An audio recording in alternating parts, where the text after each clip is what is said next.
Hello and welcome to the Remote Revolution, a podcast by Virtual Mojo. This is where we explore how modern businesses are transforming the way they work through remote teams, virtual support, and smarter operational strategies.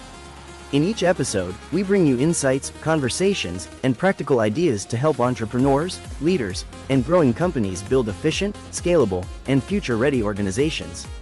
If you're looking to work smarter, scale faster, and unlock the power of remote talent, you're in the right place.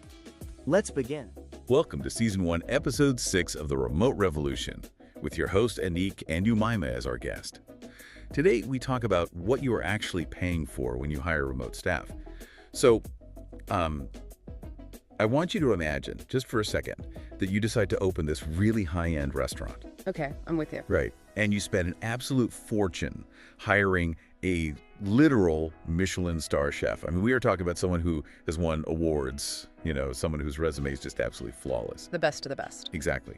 So you bring the chef in on day one, you open the door to the kitchen, and it is just an empty concrete room. Oh, wow. Just a room. Just a room. There are no stoves. There are no ingredients. There's no menu, no prep staff, no knives, nothing. And then you stand back, pull out a stopwatch, and start furiously yelling at this chef because they haven't produced a 5-course meal in the first hour. Right, which sounds completely insane. It sounds unhinged, right? Yeah. But according to the research we're diving into today, that is exactly, and I mean exactly, what most businesses are doing when they hire remote workers. It's actually a phenomenal way to visualize the core problem. The source we're looking at today is a really fascinating and honestly pretty controversial industry breakdown titled Beyond the Resource: The Systems of Remote Execution. Yeah, it really doesn't pull any punches. Not at all. The central premise forces this total paradigm shift because we are looking at a corporate landscape where, the fundamental nature of where and how we work has obviously evolved, but the mental models that managers use to evaluate that work, they are entirely stuck in the Industrial Revolution. Okay, let's unpack this. Yes. Because the debate around remote work right now is it's incredibly polarized. Oh, extremely. On one side, you have managers installing this invasive software to track mouse clicks, right? Taking random screenshots of their employees' monitors, complaining online about time theft. Ah, yes. The dreaded mouse jiggler wars. Exactly. And then on the other side, you have remote workers feeling totally suffocated and micromanaged. But the source material points out that both sides are actually operating under a massive shared delusion. Right. The idea that a business is paying for time. Yes. The idea that time is the product.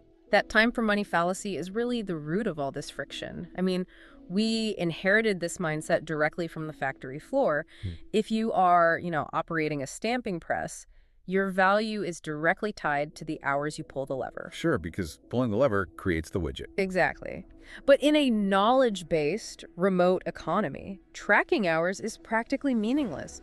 What a business is actually buying, whether the leadership realizes it or not, is execution within a system. Execution within a system. Right. You are not buying a person's time. You are buying the output of that person interacting with your company's operational environment. So going back to our restaurant analogy, you aren't just buying the chef. You are buying the chef's ability to use your specific kitchen to make your specific menu. Precisely. And it's like, here's another way to think about it. It's like buying a high-performance sports car engine, the remote worker. But you drop it into a chassis with no steering wheel or tires, which is your company's system. That's a great way to put it. You can't blame the engine when the car doesn't go anywhere, right? But the controversial part of this text is that it places the blame for that failure squarely on the company, not the worker. What's fascinating here is how that reluctance to accept blame is exactly why managers resort to tracking mouse clicks. Oh, 100%. It's a defense mechanism. It is, because it is so much easier to point a finger at a remote hire and call them, lazy or unmotivated than it is to look objectively at your own company and admit that your internal operations are just fundamentally broken. The source argues that a remote worker's failure is rarely a talent issue. It's almost always a structural failure. And to understand how that structure actually works, the text breaks down remote execution into this really cool causal chain. Right, the 4 pillars. Yeah, it doesn't just throw business jargon at us. It shows how these elements rely on each other to even survive. And it all starts with the human element, the resource. Right. So the resource is the individual, their skills, their background, their cognitive ability to solve problems. Yeah. In your restaurant analogy, this is the chef. The person you interview. Exactly. And most businesses spend, I don't know, maybe 95% of their energy and budget agonizing over acquiring the perfect resource. They run candidates through 7 rounds of interviews, administer personality tests, negotiate salaries. And then they pat themselves on the back and say, job done. Exactly. But bringing that resource into the fold is just the initial spark. Right, because spark needs fuel. I mean, a brilliant hire sitting alone in their home office doesn't magically know what your company's priorities are. They're not mind readers. They really aren't. Yeah. And that requires the next link in the chain, which the text calls the workflow. So workflow is essentially the translation layer between a person's raw talent and the company's desired outcome. It's the explicit, step-by-step documentation of how a task moves from inception to completion. How things actually get done. Right. It dictates how the resource applies their skills to generate tangible value. Okay, wait. If I'm hiring a smart, capable person, doesn't obsessing over workflow and management layers just turn into micromanaging? I hear that all the time. I mean, if I'm paying top-of-market rates for a senior software engineer or like a seasoned marketing director, mapping out their workflow feels dangerously close to treating them like a child. Shouldn't they just know what to do? Why am I doing the heavy lifting of documenting every single step? It is a completely natural reaction to feel that way, but it completely ignores the psychological and environmental reality of remote work. How so? Well, think about a traditional physical office. Context is delivered through a phenomenon called osmosis. Osmosis, like just soaking it in. Exactly. You sit at your desk, and your brain passively absorbs massive amounts of data. You overhear the sales team stressing over a lost account in the break room. Right. You see the CEO rushing into a meeting with legal. You absorb the unspoken priorities, the company culture, and the real-time shifts in strategy simply by sharing physical space and oxygen with your colleagues. Wow, yeah. And you completely lose that ambient data stream when you work from home. You really do. You are essentially placed in a sensory deprivation tank regarding company context. That is the crucial mechanism at play here. Because remote work strips away that passive osmosis, you have to manufacture context actively. Which is the workflow. Exactly. That is what a workflow does. It's not about micromanaging an expert's craft. It's about providing the boundaries and the roadmap so they don't have to waste cognitive energy guessing what the company actually wants from them today. And guessing is exhausting. It is. When you force a remote worker to guess, you introduce anxiety, hesitation, and inevitably, you get mistakes. That makes a lot of sense. The workflow removes the guesswork. But workflows aren't static, right? Things break, client demands change, priorities shift. Constantly. Which naturally requires the third link in our chain. Management. Yeah. And the source has a really specific, almost contrarian definition of management here. It does. It defines management not as supervision, but as the feedback loop. The feedback loop. I like that. Yeah. When you are removed from the physical office, management's primary function shifts from monitoring attendance, like making sure butts are in seats, to clearing roadblocks. Right.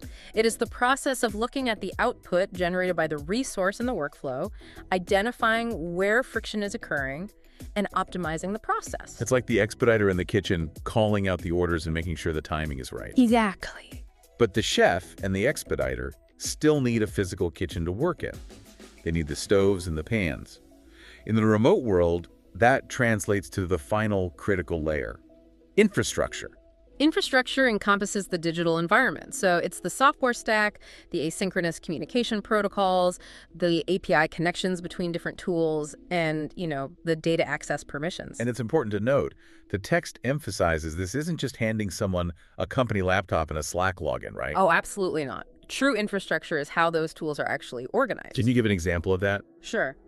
Consider the mechanism of a simple data request. A remote worker needs a specific client file to do their job.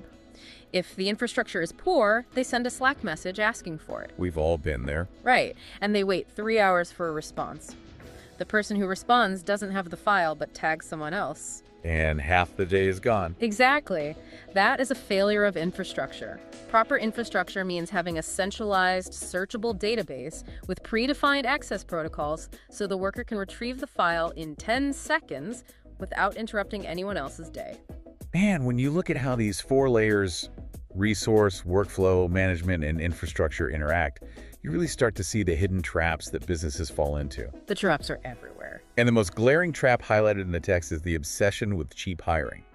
It is this bizarre corporate race to the bottom where companies evaluate remote candidates purely on their hourly rate. The economic fallacy there is just staggering. It really is. Yeah. When a company chooses a candidate solely because they cost, say, $15 an hour instead of $40, they are assuming the other three layers, workflow, management, and infrastructure, are static. Like they just take care of themselves. Right. They assume the system is magically going to work. But a cheaper, less experienced resource inherently requires drastically more robust management and a much more rigid workflow to produce the same quality of output. So you save $20 an hour on the hire, but you end up spending $1,000 a week in management time trying to fix their mistakes and untangle their confusion. It is the absolute illusion of savings, which spirals directly into what the source calls the build-it-yourself trap. Yeah. And I gotta say, this part of the reading genuinely made me wince because it is so incredibly common. The build-it-yourself trap is perhaps the most destructive corporate habit in the modern remote era. Hands down. It happens when leadership hires a resource and secretly expects that person to also build the workflow and the infrastructure from scratch. Usually without even telling them. Exactly, without any formal mandate. I have seen this play out in real time. A company hires, let's say, a mid-level customer success representative. Their job description says they will answer customer emails and resolve complaints. Sounds straightforward. Right. But when they log in on Monday morning, they realize the company doesn't actually have a ticketing system.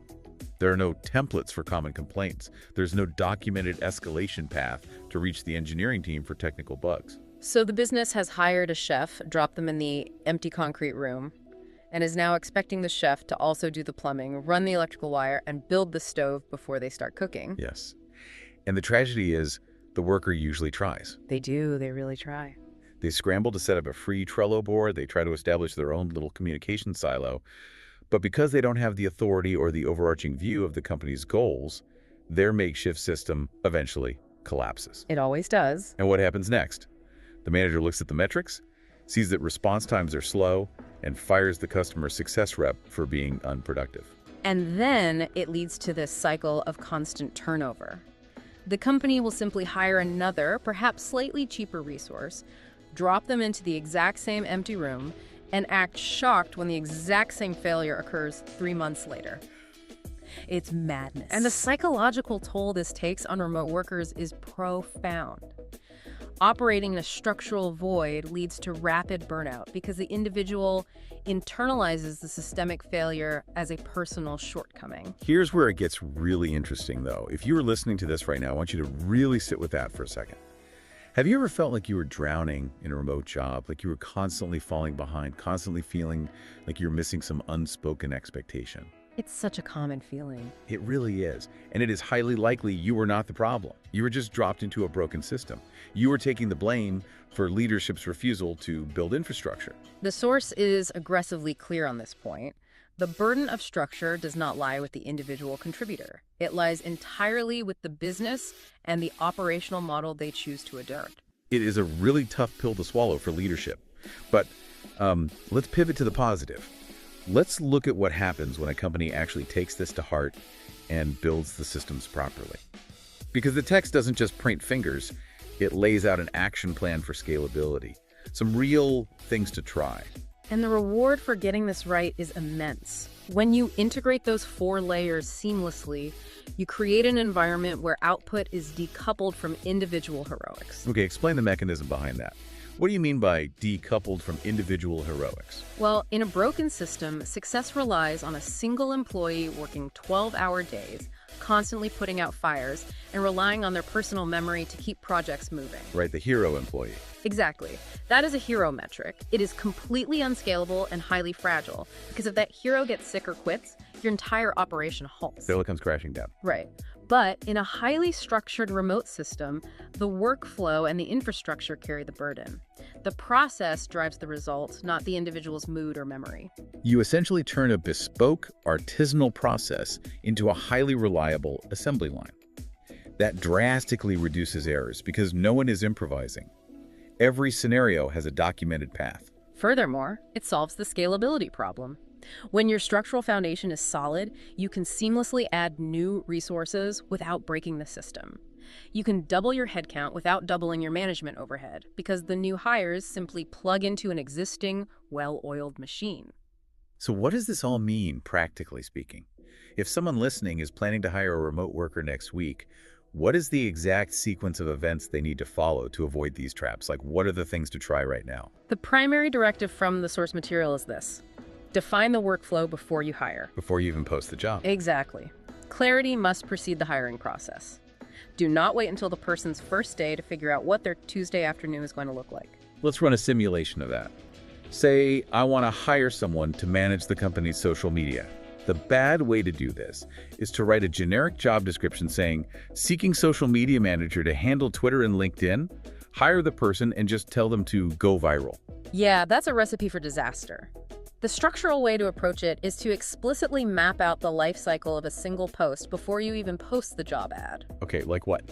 Like, where do the visual assets come from? Is there a shared drive? Who writes the copy? Does the copy require legal or managerial approval? Oh, that's a big one. Right. If so, what is the exact mechanism for that approval? Does it happen in a specific Slack channel or via a project management tool? What software is used to schedule the post? What metrics will be pulled at the end of the week to define success? See, that level of granularity forces you to confront the reality of your own business.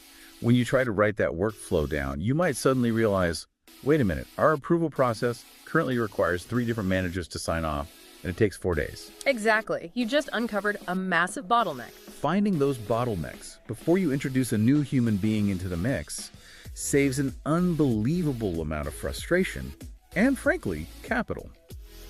It ensures you are hiring a resource to execute a defined process, rather than hiring someone to navigate your internal chaos. And building on that, the text suggests a brilliant stress test for your workflow. Oh, this is my favorite part. It's so clever. Once you have it documented, hand that process to someone completely outside the relevant department. Give it to accounting. Yes, give your social media workflow to someone in accounting. If they cannot follow the logic, or if they encounter missing links and vague instructions, your future remote hire is going to hit those exact same walls. Testing the workflow proves whether your infrastructure can actually support the resource. It validates that the environment is ready for the human. It's such a practical thing to try. It really is. It takes the emotion out of it and focuses on the mechanics. As we wrap up this deep dive, the overarching takeaway here is a fundamental shift in how we perceive the value of work itself. We have to strip away the archaic, factory-era metric of cost per hour. It really has absolutely no utility in a modern distributed workforce. None. Instead, we must begin evaluating remote work through the lens of output and system reliability. The ultimate value of your remote team isn't simply in who you manage to hire, but in how you design the space they operate within. This raises an important question, though, for any modern organization. Because if the execution is failing, the knee-jerk reaction can no longer be to just replace the executor. You have to interrogate the environment. And that is the exact thought we want to leave you with today. It is a controversial question, but one you absolutely must ask yourself. If your remote team is currently underperforming, if targets are being missed, if communication is frayed, if errors are piling up, step back and look objectively at your operation. Do you genuinely have a personnel issue, or did your remote workers just expose a hidden critical flaw in your company's structural design? It's a tough look in the mirror. It is, because it's a lot easier to fire a worker than it is to fix a broken system. But at the end of the day, only one of those actions will actually save your business. Well said. Thank you for joining us on this deep dive. Take a hard look at the invisible systems powering your everyday work. You might be shocked by what is actually driving your outcomes. Until next time, don't forget to build the kitchen before you yell at the chef. Thank you for listening to The Remote Revolution. If you enjoyed this episode, make sure to subscribe and share it with other professionals who are building the future of work. To learn more about how Virtual Mojo helps businesses grow with highly trained virtual assistants and remote support teams, visit www.virtualmojo.com. For inquiries or collaborations, reach out to us at contact@virtualmojo.com. Until next time, keep building smarter systems and embracing the future of work.